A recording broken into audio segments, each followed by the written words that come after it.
This is Pet Life Radio. Let's talk pets.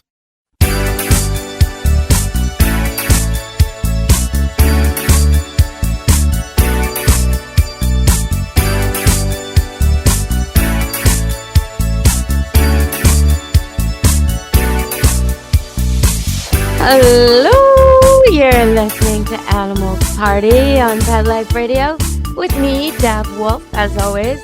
And today I was going to talk to you about Buster, the labradoodle. So I'll get to that. In fact, I'll start with that. But we're going to move from dogs to the news pretty quickly because there's been so much in the news. But all right, Buster the labradoodle, Buster the labradoodle. He's 6 months old and he won't stop jumping. If you've got a dog like Buster that jumps on you all the time or jumps on other people, puts his muddy paws on your clean white suit, yeah, you know the guy, knocks things over, causes havoc at the doorway and greetings, is the kind of dog where you're always like, no, Buster, no, Buster. And then boom, Buster jumps. Okay, if you've got a dog like that, or maybe he jumps up to get your attention and then gets down to be ever so good to get the treat over and over like a pogo stick. All right, you need to look at my Deb Wolfe Pet Expert YouTube video because I will show you with Buster in minutes, really, exactly how to train a dog not to jump up. And it's so darn easy. Every time I'm out driving around or I'm at a dog park and I see a jumping dog, I just think, oh, if they only knew 3 minutes with me and that dog would not be jumping anymore, ever. Like it'll try maybe once or twice this week. And then if you do what I tell you, it won't jump anymore. It just won't. Because why did they jump? They jump to get your attention. And the dogs who jump rudely, the big ones especially, do not care that you're yelling, no, off, stop it, and all kinds of swear words. They don't care. That's better than no attention. So that's why they do it. That's the whole trick to this. The dog who jumps up on the sofa so you will tell him to get off so he'll be told he's a good boy, that's a missing timing thing. He just doesn't realize he can be told he's a good boy without jumping on the sofa at all. So he thinks he has to do the wrong thing and then the right thing, that's the trick you've taught him. Jump on the couch, jump off the couch, get a treat. So that's really easy to fix too. And actually, I'll explain that one because the other one I'm showing you on Deb Wolfe Pet Expert YouTube. And a video is worth so much more than just words. So check it out. You'll see Buster doing his thing with Tanisha, who works here. There's a few videos in this series. You'll see him jumping all over somebody else. And then you'll see him with me jumping a little bit and being trained not to. And then in the end, you'll see him back with Tanisha, his favorite person to jump on, not jumping on her anymore. So you want to see all that with little Buster, who's about 45 pounds and red and furry and adorable. The kind of dog that people, you're out at the park and he's about to jump on someone and they say, it's okay. And then you kind of watch your training go out the window because they're rewarding him for jumping. All right. Well, when you're at the park, arm yourself with little tiny cookies, little doggy treats. And if a person like that says, it's okay, I don't mind, I love dogs, that's the person you say, oh, great. Can you help me teach him this new trick? And you hand the person the little treat, and then you tell Buster to sit. And if he sits, the stranger gives him the treat. And if he doesn't sit, she does not give him the treat. You pull him back until he gets it right. And it won't take long for Buster to learn that even strangers who talk baby talk and pat their chests and make all the signals that jumping is okay, even with them, he should sit. Because if he sits, he gets a treat. And if he doesn't sit, he doesn't get a treat. So if your dog's not treat motivated and all he lives for is the ball, we'll do the same thing with the ball. Give the stranger the ball. If he sits, she'll throw it for him. If he doesn't sit, she won't. And you've got him on leash to make sure he's not jumping like an orangutan, heckling her, trying to grab it out of her hands, doing all kinds of rude stuff. He's sitting for fetch. And once he sits nicely, okay, you say, and then you throw the ball. And he gets the ball and he brings it back and you put your hand on it and you say, drop, and he drops the ball. And then you say, sit, and he sits. And then you say, okay, and you throw the ball. Go get it. And he goes and gets it. Bring it back, and he brings it back. That's how fetch should work. If he brings the ball and he won't drop it, you should have a second ball, a nice clean one that you keep in your pocket, that you don't let him have, but you use to trick him. You just pull it out and act like you like it so much more than the one he's got. He'll drop the one he's got. You pick up the nice spit upon dirty ball, put the clean one back in your pocket, tell him to sit, tell him good boy, tell him okay, and throw the ball. That's the 2-ball drop trick. And if you'd like to see that in action, go to Deb Wolfe Pet Expert on YouTube and check out the 2-ball drop trick. So for the dog who's jumping up on the couch and then getting down to be good, or any kind of pattern like that where you've taught him a good behavior, but he's still doing the bad manner first. What's happened is he doesn't realize he can just get rewarded, noticed, praised for being good. He thinks he has to be naughty first. So all you got to do is put a leash on him in the house and make it happen. You might, the first time, if it's jumping on the couch, that's the problem, you might block it off. Put a bunch of laundry baskets on there or something full of laundry so he can't actually get on there while you're doing this training. And you just give him so much attention when he's off. You know, the second part of the command, he used to get on the couch and you would say, get off the couch. And then he'd get off and you'd say, good boy, off the couch, right? Okay, well, if your second part was good boy, lie down, or good boy, sit, or whatever the second part was, that's the part you want to focus on without the jumping on the couch. So you just notice him sitting beside the couch. You walk over, good boy, sit on the floor. Good boy, you're so good. If you see him lying down beside the couch, good boy, lie down beside the couch. If you see him want to jump up on it, think about it and not do it, good boy, off the couch, right? And you just keep that praise flowing every time he's not on the couch. And you'll be able to take those laundry baskets off the couch pretty soon. And when he jumps on them because he's forgotten or his old habit is pretty ingrained, you say off, and you very, very strict negative voice, off, and you pull him off the couch immediately. And you get him to do what he's supposed to do, and you praise him for what he's supposed to do, but keep him there. So let's say he jumps on the couch because he forgot. It's 3 days later, and you took the laundry baskets off, and he jumped on the couch. Instead of repeating your old pattern of telling him to get off and praising him, giving him a treat, what you do is you tell him to get off really harshly. He gets off. You praise him. You don't give him the treat. You tell him to stay there. Oh, good boy lying down. Good boy on the floor. Good boy sitting there. Good boy where you are on your bed, whatever it is. Tell him. You keep telling him. Every few minutes, oh, you're so good sitting there. Then you go give him the treat. So he starts to understand that the reward is for the good behavior, the second part, the lying on the bed or the sitting on the floor or whatever it is you like is getting so much attention. And whatever you don't like is hardly getting any. That's the whole trick to dog training, really, when you have a dog who wants your attention and loves you and trusts you. This is how you do it. So go to Deb Wolfe Pet Expert to check that out. Okay, so now we're going to talk about wildlife. And today's show, we're going to talk about some attacks, some crazy stuff in the news, things that surprise me, but they really shouldn't surprise you. Things about whales, actually, and bears. And I'm going to go to break. So stay tuned for more Animal Party Pet Life Radio when we come back.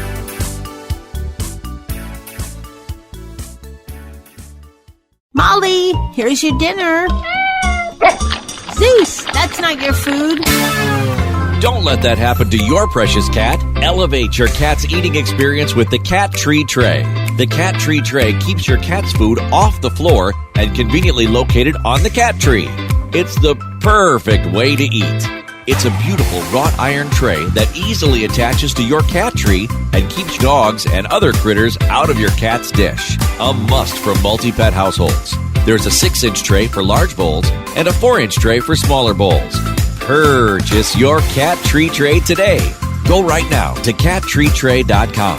That's cattreetray.com. CATTREETRAY.com. Let's talk pets. Let's talk pets On Pet Life Radio. Pet Life Radio. PetLifeRadio.com.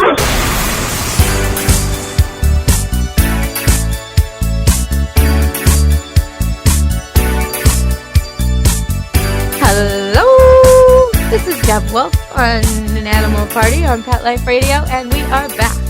And I do want to talk about dogs and cats. That's my passion. I live with a whole bunch of them. 6 cats and one that keeps coming over, a gray one that I don't know if he's mine or not. I'm not sure when you make that call. When a cat visits and it eats at your place and it hangs out at your place, is it your cat? I don't know. But lots of cats. And Lots of dogs. And the constant revolving door of dogs coming to the boarding kennel at Camp Good Dog out here near Vancouver, BC. I'm in Maple Ridge, and the dogs come from all over the Vancouver area, and even on the other side of the border near Bellingham and Blaine and dogs like that. So we get all kinds of dogs here at Camp Good Dog, and I love to talk about them, but I'm going to have to divert today and talk about some wildlife because there's been some exciting things in the news. Well, okay, over here we have a lot of forest and rivers and oceans, and we're pretty blessed naturally. So the people and the animals have figured out ways to get along, and most of the time we don't have too much conflict. But recently, this poor guy was out bicycling, and oh my goodness, he definitely got attacked by a bear. And okay, so his name was Kevin Milner. If you do want to look it up in the news, I'm sure you can find it. He was on a solo ride through the Seymour Demonstration Forest, just 20 minutes maybe north of downtown Vancouver, like really close to the city. And he's in there, and he's a 30-year-old guy, and he's fit. He's a cyclist. He's doing great, and he's got no people, no cell. He's in the wilderness. He's loving it. And all of a sudden, a bear collides with him. Yeah. So he had his scapula fractured, a bruised heart, ribs broken. And his quote is, when he saw the bear lining up to attack him in the bicycle, he said, "I was thinking, this is going to be bad." Well, yeah, it's going to be bad when a bear challenges you. So the bear chased him. First of all, the bear launched itself at his bike. And the guy had that, fancy kind of bike where your feet are locked into your pedals. Not good when a bear attacks. So him and the bike go flying, and the bear didn't stop at that. The bear chased him and cut him off, and launched at the bike again. And then it's just such a harrowing story. In the end, another cyclist came along, and this guy was so badly injured, he gave him his electric bike and let him take it out of the woods. And so Kevin was able to get to Lionsgate Hospital and get treated for all these injuries. Wow, what a story. Okay, so what's the solution to all that? No, that's a tricky one. You're supposed to be loud when you're in the wilderness with bears. You're supposed to never sneak up on them. You're supposed to never get between them and their cubs. Well, he didn't do any of that. And maybe he was quiet. Maybe that's the one thing he did wrong in all this. I guess so. You could be noisier. That's for sure. I'm not sure how else he could have protected himself. Maybe pepper spray. So when he was on the ground fighting the bear, and he did fight the bear. He did. When you're on the ground fighting the bear, pepper spray would definitely help. I'd say a good dog would go a long way. You got a good barking dog with you, and a bear shows up, dog's going to bark its head off. Chances are the bear's going to leave. Bears don't like dogs. Bears think dogs are packs. So that's why, if you've ever read in the news, and there was one 2 years ago on Vancouver Island, Cocker Spaniel treat a bear. And people are thinking, like, what is wrong with that bear that it's scared of a Cocker Spaniel? Well, it's not scared of a Cocker Spaniel. It just thinks that the rest of the pack is on the way. It's used to coyotes and wolves. They don't travel alone. So when it sees a canine, it's kind of confused and thinks there might be a pack coming. So a dog is very, very helpful in this situation, especially a well-trained dog who will stay with you and listen to your commands and not agitate the bear and then run back to you.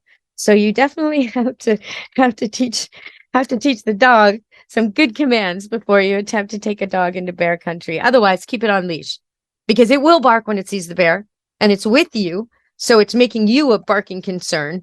And it's not doing that thing where it runs to the bear and runs back to you, which is the worst. That will only draw the bear toward you. Bears like to chase running things. So or moving bikes, as we've just learned. So you definitely don't want to do that. All right. So that's enough about bears for now. I know I'm going to get some feedback on that. Why don't you like the bears? I love the bears. In fact, I get really close to bears personally myself. I wouldn't advise this with anyone else, but I do. I've had a bear lick the salt off my car once while I was having a little bathroom break in the woods, and it took me a very long time to get the courage up to go back to the car. And I've had bears. I've seen bears in local playgrounds. I've seen bears when I'm driving, and I always stop and take pictures and look at them. I find them fascinating and beautiful, but they're a lot faster, stronger, smarter than you think, and less predictable. So keep a distance if you can, and always alert the bear. Be noisy in the woods. Carry a bell with you. Sing songs if you're with kids. Keep kids close to you. The bears are definitely out. All right, we're going to go to a break and come back, and I'm going to tell you about orca whales. Something I did not expect to be saying about them. Coming up next on Animal Party Pet Life Radio.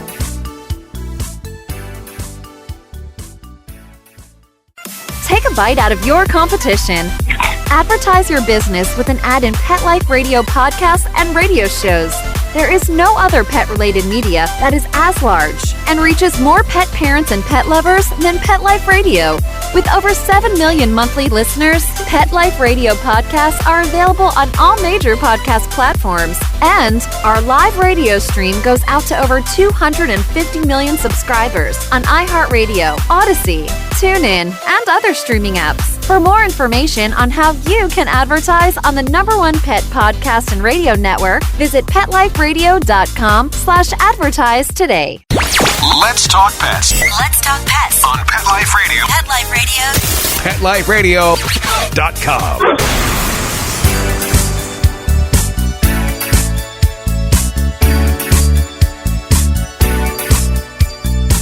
Hello! We're back in Animal Party Pet Life Radio. And those of you who have been listening to the show for a long time know I've got a lot of experience with different kinds of animals. But I have never worked with marine mammals in captivity. No, I haven't. It's like one of the few things on my resume that's missing. I have swam with dolphins in the wild, swam with manatee in the wild, and encountered whales on boating trips. Not necessarily with the intent to see them, just because they were around. So, yeah, we really are blessed out here in the Pacific Northwest. If you're listening to this and you think, oh my God, I want to see that, come to Vancouver. Make yourself a trip. Honestly, it's your dollar in the States goes so far here right now. It's like 75 cents on the dollar. You can buy so much. You can have such a great holiday. And there's none of this like, when you go on a holiday somewhere else, you may have to worry, is the water clean? Is the food clean? Do I have to get my jabs and shots before I go? Will I get mugged and robbed? No, Canada's really safe and super clean and all very, very healthy. It's like you're going to have like a little wellness trip, breathing clean forest air and drinking pure mountain water. And then there's all the decadent stuff here, the music scene. And if you like craft beer, or if you like, well, now that marijuana is legal, that's very big here, and it's supposed to be the best in the world. There's a lot to see in Vancouver if you want to come here. But the big thing for me is all the wildlife. I came here from the east of the country, Ontario, Toronto, where I was born. And that's a beautiful place too, with lots of wildlife. But nothing like here. These trees are 10 times the size of the trees back in Ontario. So I'm sort of comparing, like, as if I'm comparing the redwoods of California to the trees you might see in a park in New York. Yeah, no comparison. Honestly, no comparison. The maple leaves here, one maple leaf will be broader than my shoulders, whereas back in Ontario, a maple leaf is the size of my hand. That's the difference. And the wildlife here is extreme. There's mountain lions, there's bears, there's all the animals that live under the water. And that's where we're going to go next. So out here, people love to go on boating trips to see the whales. And you're pretty much guaranteed to see them all the time because there are really a lot of pods that live out here, a lot of resident pods and nomadic pods. Interestingly, the nomadic pods have very different behavior than the residents. And they are much more aggressive and much more carnivorous. And they will do things like grab a deer that's standing in ankle-deep water, and take it. They're different behavior. But anyway, we have the different kinds of pods, and people are always tracking them, and they've got numbers assigned to them. And, we're always worried about their diminishing numbers, and will the salmon be enough to feed them this year, and all that kind of stuff. So, and the boats are a constant problem for them. And I do think in general, whales have had a really bad ride from humanity, and they are extremely intelligent. So this brings us to a bit of a question here. Because right now, in the Strait of Gibraltar, that's Spain, basically, and all around Spain in the waters, there have been many, many attacks by orcas, killer whales. So 3 boats have been sunk in the last 3 weeks. And just a couple of days ago, a 66-foot boat was slammed. The rudder was destroyed. The hull was pierced. The boat took on water. There's video of it. And sailors were very upset and very worried. And they had to, pump the water out and get back to safety and all this because of an orca who attacked the boat. So there's been 20 attacks this month. And last year, in the Strait of Gibraltar, there were 207 attacks of boats by an orca. So you can imagine being out there. I mean, these are big boats, 33-foot boat. When I go boating, I'm usually paddleboarding, standing on one of those little things that looks like a big surfboard with my little oar and nothing else. And if an orca attacked, I'd be in big trouble, big trouble. Or what about kayakers? What about just small little fishing vessels? Oh, this is not good. And then so they're trying to figure out, well, why are these whales attacking people? Why are they attacking boats? Why are they trying to sink boats? And there's a shot of one of them with a big piece of a boat in its mouth, and it's chewing on it and kind of tossing it in the air. That's confusing because I don't know. I mean, I see that behavior in dogs. I see that in canines, and these are both carnivores with pack behavior. So I'm not so sure that there's that much of a difference. In a dog, when a dog throws up something like that, it is playing. But when dogs make a kill, and when they're hunting, they will take pieces of the animal and do that very same thing with it. It's like a trophy. They will show it off to the other dogs. They will run around, with the tail of the thing they just killed, and everybody will lick their muzzle and show them how amazing this score was. And I don't know, when I was watching that orca play with that piece of the boat, it looked like play, but it also looked like, look what I got. I got a piece of the human boat. That's what it looked like. And it looked a little bit aggressive. Like, I think things are going to go bad out there in the Strait of Gibraltar. And it makes me wonder, okay, so they've had some marine biologists on being interviewed, and they say this is definitely similar to play behavior and likely play. All right. But if you're the fisherman and you're being played with and you drown, it's not a good game. So we got to figure out what's going on here. Is it play? Another thing the marine biologists were saying, and they interviewed several of them. I was really into this. I was researching this for a while. They're saying that orcas teach each other. So it could be the reason this is escalating so much is that this is the new game and they're teaching each other and they're all into this new game, like we get into new games. It's hard to say if that's true. And if it is the new game, how are we going to stop this game from spreading, from them teaching all the whales and all the whales becoming interested in treating boats like tennis balls? I don't know. I suspect they're wrong on that. I think there's something going on in the Strait of Gibraltar because I have to wonder why the whales of the world aren't doing this. If this is just a normal whale thing, why have they not always been playing with our boats? And why is this not an issue anywhere else in the world? What is this specific situation? So now I'm thinking, what are they doing that's making the whales mad? There's got to be something. Are they going too fast? Are they disrespecting mating grounds? Are they disrespecting, birthing areas or feeding areas? Are they overfishing in an area the whales think is their territory? Because yes, they have territory. We're not the only species that claims land or water rights. So I think they got to look at what they're really doing over there and stop it before the whales muster up a battle that no human will be able to respond to properly. So that's what I say. Well, I'm going to keep you aware of this. I'm going to keep tracking this because I find this fascinating and terrifying at the same time. And, I'm one of those people that jumps in the water when there's wildlife around. So I'm not usually afraid. And I would probably have considered swimming with whales prior to this new development. And now I am not considering swimming with whales anymore.